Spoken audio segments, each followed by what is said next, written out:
Dee, what do periods feel like? I have heard that we bleed during periods. Pinky, the first period is always memorable for every girl.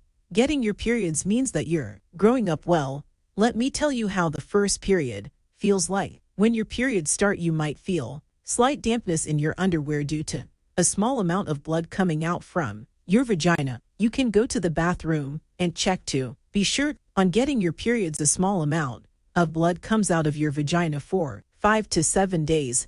The flow of blood is the heaviest on the first 3 days of the period, and then it gradually lessens. At the start of your period, the blood would be bright red in color, but slowly turns to dark brown towards the end of your periods. On the first or second day of the period, most girls might experience mild cramps in their lower abdomen and back. If you feel like resting, then you should take rest.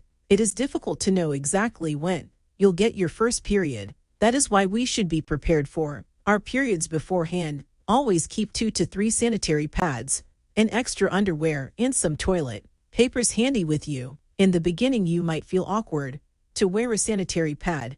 However, the sanitary pad will ensure that you don't feel the dampness in it, will keep the period blood from spoiling your clothes. This is how you wear a pad in your underwear. During periods, you can carry out your normal daily routine. Thank you, Priyati. I feel really good after talking to you. Please subscribe.